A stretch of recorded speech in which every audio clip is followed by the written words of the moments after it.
We're here with head coach Jon Killingbeck. He is a first-year head coach of the Iona volleyball team. Coach, 3 weeks ago, you're the head coach of a program all the way on the other side of the country. Now you're in New York here coaching the Iona team, a Division I team in the MAC. Talk about the whirlwind that it's been in the last couple of weeks for you. I woke up one morning, was the head coach of another program, got hired, and was on the plane the next day moving cross country, and landed with 5 days to prep for preseason. So, yeah, we haven't had any time to think about anything else but getting this program off to a good start in preseason and getting these players ready to win. You've been here for a week and a half now with the girls practicing and stuff. What have you seen with the program, what are some of the strengths that you guys have seen so far? Well, first off, the biggest strength is these players bought in immediately, which is really hard for kids coming out of a system that was pretty successful last year. And the key things is we asked three things. You love the game, you want to get better every day, and you have to compete. And these girls have done that every practice, and they've come out and competed, and we follow the word kaizen, which is Japanese for constant daily improvement, and these girls have taken it to heart, so it's been amazing. You have, despite losing 7 seniors last year, which is pretty key to the team, you have 4 key players returning.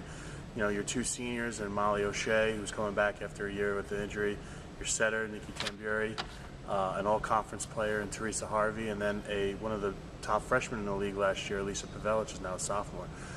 Obviously, that's going to be the core of your team, but talk about that of the returners that saw a lot of playing time last year. Well, obviously it starts and stops with Nikki. I mean, running an offense, running it as a senior is a huge benefit for us. A senior setter can bail out some freshman hitters or sophomore hitters, so that will be huge. Molly's getting back into shape of being just a premier player in this league again.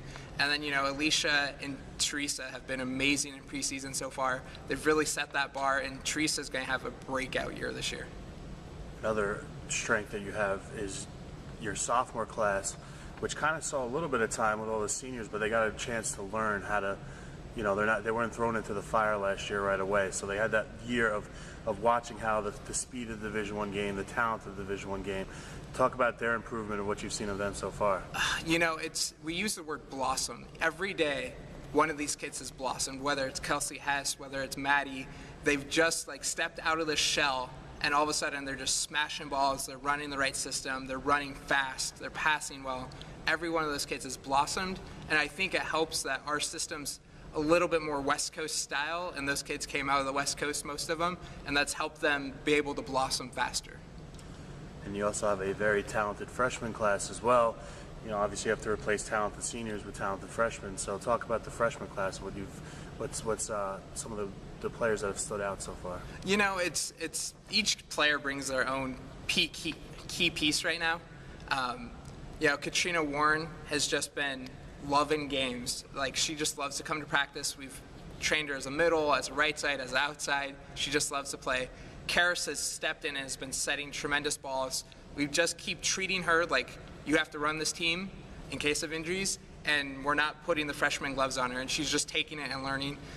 Taylor, Katie, Shannon, they all have different aspects of their games that were strong coming in, and now we're just trying to strengthen other pieces.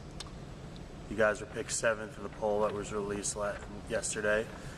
Obviously, when you look at the team from the outside, that losing that key 7 players is kind of coming into play there. Talk about your goals for the season and from what you've seen so far.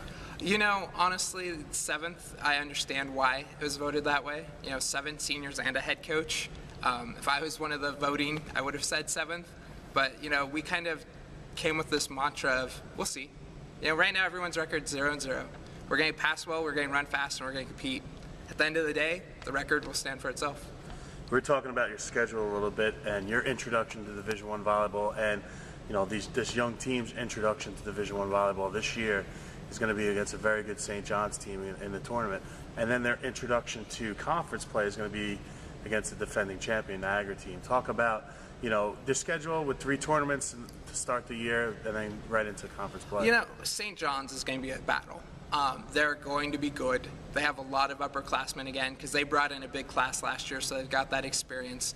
They're in the Big East. But you know what? The court is still 30 by 30 on our half, and we're going to run our volleyball, and we're going to compete. Navy's going to be amazingly better this year, Air Force is going to have a breakout year. Matt McShane is a huge coach, and it's his 3rd year now. And then Bowling Green's always tough, so it's going to be a great tournament to start out with, see where we're at, fix stuff, and by the end, hopefully by the time Niagara's here, we're playing a lot better volleyball, and we'll see what we can do against them. And just lastly, talk a little bit about yourself. The fans don't really know much about you, coming from the West Coast, Washington, Arizona, where you've coached before. Talk about yourself and how you kind of got here into this position here in New York. I've coached Washington, I've coached Arizona, I've coached D1, D2, D3, junior college. Basically, I've tried to build a coaching resume that you need. I went and learned from the best. Like, one of my mentors was called the best volleyball mind on the West Coast, and I got to learn from him. And then I got to go work on on-court stuff at Arizona and Whitman College and just master my craft. And then, and luckily through working on all that stuff that I've had this opportunity, and we're going to make the most of it. Well, Coach, good luck this season, and we'll be talking to you during the year. Thank you, and if I don't say this, go Gaels.